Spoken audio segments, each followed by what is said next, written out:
नमस्कार दोस्तों, मैं अंकुर उपाध्याय स्वागत करता हूं आप सभी का एक बार फिर से अपनी नई वीडियो में।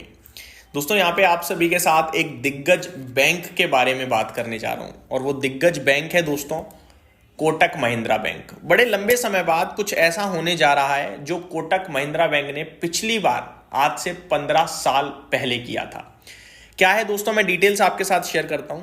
कंपनी स्टॉक स्प्लिट करने जा रही है दोस्तों। जी हां, स्टॉक स्प्लिट करने जा रही है कोटक महिंद्रा बैंक। इससे पहले इन्होंने 2010 में लास्ट टाइम स्टॉक स्प्लिट करा था, जब 10 की फेस वैल्यू से 5 की फेस वैल्यू में ये शेयर आया था।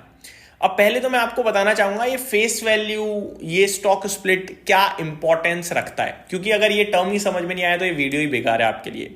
दोस्तों भारतीय बाजार में दो तरीके से शेयर का प्राइस नीचे लाया जाता है। नीचे इन द मीन अफोर्डेबल बनाया जाता है इन्वेस्टर्स के लिए। अगर स्प्लिट या फिर बोनस जैसी चीज ना हो तो फिर स्टॉक के भाव पता है कैसे हो जाएंगे? एमआरएफ जैसे। एमआरएफ का शेयर 1.5 लाख रुपए का है। क्या वो इतनी बड़ी कंपनी कि उसका 1.5 लाख का है? नहीं, क्योंकि उसने बोनस या स्प्लिट जैसी चीजों को अवॉइड करा। कुछ ही इन्वेस्टर अपने साथ जोड़े रखना चाहा, और वो कुछ ही, सबके पास तो नहीं है ना एमआरएफ, कुछ ही इन्वेस्टर्स के पास है। तो जब कंपनी के मार्केट में शेयर्स कम होते हैं तो शेयर का प्राइस बढ़ जाता है। एग्जांपल के रूप में अगर मैं 2000 रुपए का एक नोट रख दूं तो उसकी वैल्यू तो 2000 है, लेकिन नोट वो एक ही है।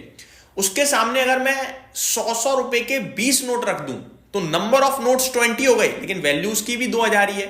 समझ रहे हो? अब फर्क क्या है? फर्क ये है कि 2000 रुपए अगर मेरे को चाहिए तो एक बार में मेरे को 2000 रुपए देने पड़ेंगे तो मेरे को मिलेगा वो नोट। लेकिन यहां क्या है, मैं 100 रुपए देकर भी एक नोट ले सकता हूं, है ना। वो 20 नोट है क्योंकि, तो 20 अलग अलग लोग एक एक नोट ले सकते हैं। यहां एक ही बंदे को लेना पड़ेगा 2000 रुपए देकर। तो ये डिफरेंस होता है। अगर स्टॉक स्प्लिट या बोनस जैसी चीजें ना हो तो शेयर के प्राइसेस इतने महंगे हो सकते हैं कि लोगों के लिए खरीदना मुश्किल हो जाएगा। समझ रहे हो बात को? अब मैं आपके साथ शेयर करता हूं दूसरी चीज। स्टॉक स्प्लिट करने जा रहा है कोटक महिंद्रा बैंक। अब स्टॉक स्प्लिट करने तो जा रहा है कोटक महिंद्रा बैंक। जब स्टॉक स्प्लिट और बोनस का दोनों का एक ही काम है तो बोनस क्यों नहीं कर रहा है, स्टॉक स्प्लिट क्यों? और स्टॉक स्प्लिट और बोनस में क्या फर्क है? तो स्टॉक स्प्लिट क्या होता है ना, जैसे मैंने बताया 10 की फेस वैल्यू से 5 की फेस वैल्यू पे आया। अब 5 की फेस वैल्यू से मैक्सिमम कोटक महिंद्रा बैंक 1 की फेस वैल्यू पे आ सकता है, यानी 1 की, उससे नीचे नहीं आ सकता। अब अगर ये 1 की फेस वैल्यू पे आ गया तो क्या होगा?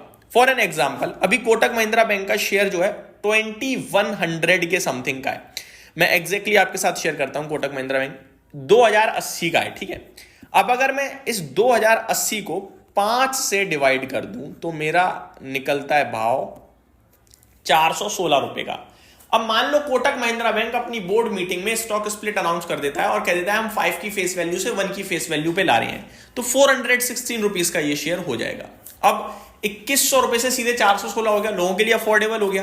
क्या शेयर का प्राइस घटा? नहीं, वो शेयर जो अभी एक है वो 5 शेयर्स के रूप में बदल जाएगा। 5 शेयर्स की वैल्यू 416 इंटू 5 करोगे तो 2080 आएगी, और 2080 की वैल्यू भी 2080 है। तो नंबर ऑफ शेयर्स बढ़ गए, शेयर का प्राइस सस्ता हो गया, लोगों के लिए अफोर्डेबल हो गया। यही होगा और क्या है। लेकिन ये 416 भी तो लंबे अवधि में बढ़ते बढ़ते बढ़ते बढ़ते दोबारा एक ना एक दिन 2000 रुपए का हो जाना है, अगर कंपनी डटी रही, टिकी रही तो, जो कि टिकी रहेगी। फिर क्या करेगी कंपनी? अब स्प्लिट तो कर नहीं सकती क्योंकि ऑलरेडी 1 की फेस वैल्यू में है। ऐसे में एक टर्म होता है बोनस, और बोनस हर कंपनी नहीं दे सकती।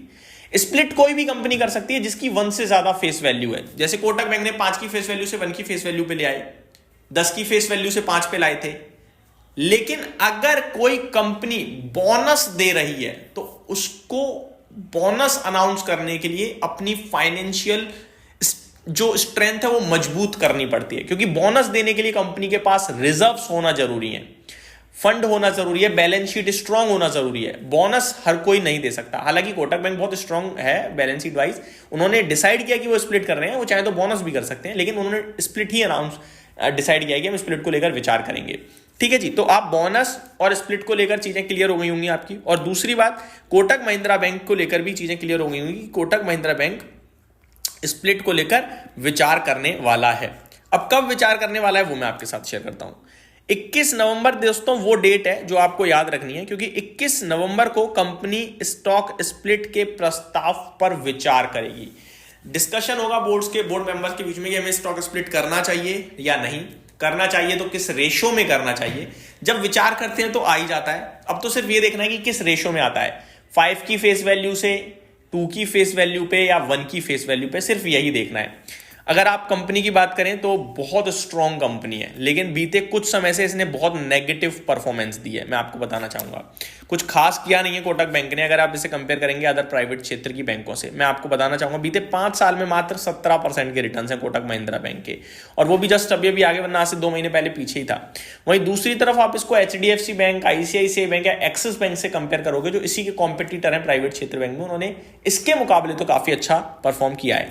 अब ऐसा नहीं है कि इसने खराब परफॉर्म किया है तो उसके पीछे रीजन नहीं है, रीजन है इसके फाइनेंशियल्स में उतना मजा नहीं है, और ICICI जो बहुत कमाल करता हुआ दिखा है उसके फाइनेंशियल्स में बहुत मजा भी है। अगर मैं रीसेंट क्वार्टर के नंबर डिस्कस करूं तो मुनाफा 4,468 करोड़ पे आया, जो कि प्रीवियस क्वार्टर से 4 करोड़ कम ही था। तो कंपनी में वो ग्रोथ नहीं दिख रही है। इवन मार्च क्वार्टर में तो करीब 4,933 करोड़ था, सितंबर क्वार्टर में लास्ट ईयर 5,000 करोड़ था। अगर आप YOY आधार पे देखें तो मुनाफा कम हुआ है। तो ये सारी चीजें हैं जिसकी वजह से स्टॉक भी परफॉर्म नहीं कर पा रहा, लेकिन लॉन्ग टर्म में मुझे लगता है कोटक बैंक एक आउट परफॉर्म कर सकता है। बहुत ही अच्छी कंपनी है। शेयर होल्डिंग पैटर्न आपको बता दिया कि पब्लिक के पास मात्र 12% है, बाकी सब इक्वली बड़े लोग लेके बैठे हैं, FII, DIs और प्रमोटर्स करीब 25, 30 और 32%। तो आपको भी होल्ड करना चाहिए। ये मेरी तरफ से अपडेट थी, उम्मीद करता हूँ डिटेल्स पसंद आई होंगी। Thank you so much for watching this video. Have a great day guys.